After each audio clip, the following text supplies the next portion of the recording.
Welcome to Pastor's Chat today. Well, we're looking at Luke chapter 7. Already in this chapter, Jesus at Capernaum had said the word, and the nobleman's servant had been healed from a distance, and Jesus spoke of his great faith.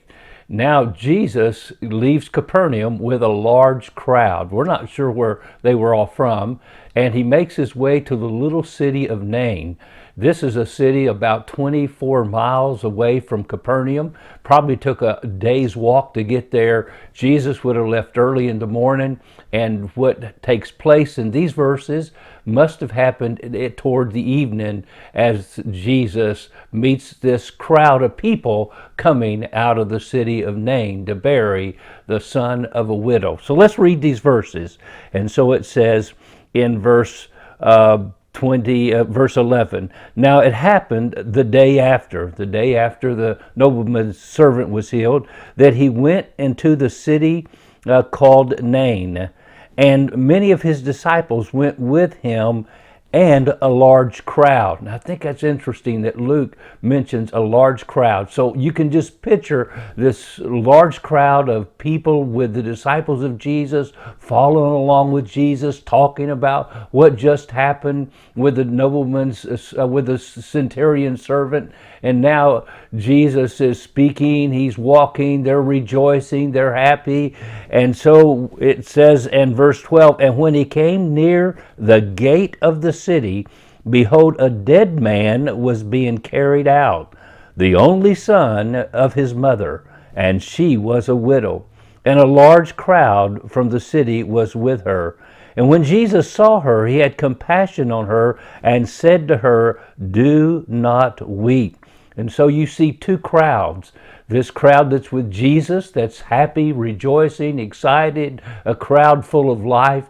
And then you see a crowd coming out of the city of Nain. And by the way, I've been by this city many, many times as we travel from Nazareth down to Capernaum, down to the Sea of Galilee, to Tiberias. And this is probably halfway between Nazareth and the city of Capernaum. And so Jesus is with this crowd of people that are rejoicing, but then a crowd comes out of the city of Nain, and they're sorrowing. They're very in despair. This widow, her only son, her only source of maybe security and help and in the future, income and food and etc., he's dead. And so we see the man of sorrows, Jesus Christ, meeting this dear woman full of sorrow. And Jesus, of course, had compassion, and he said to her, do not weep. Now, that would have been pretty mean to say to a lady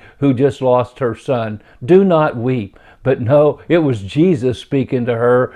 And when he said that, then he came and touched the open coffin, and those who carried him stood still. And he said, young man, I say to you, arise.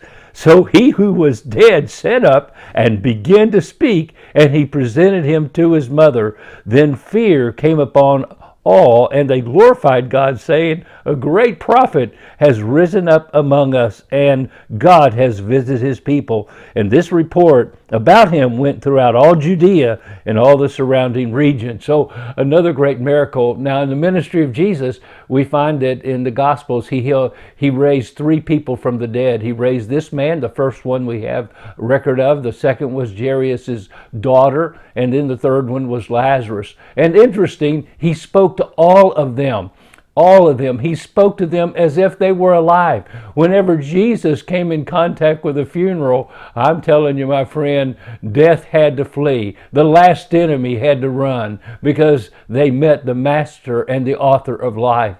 Yes, Jesus is able to bring life out of death. And we are in one of two crowds. We're in the crowd of the weeping people under the condemnation of sin, or we're in the crowd with Jesus with life and rejoicing. Which crowd are you in today? Have you met Christ? Has he changed your life? Have you been resurrected from a dead life?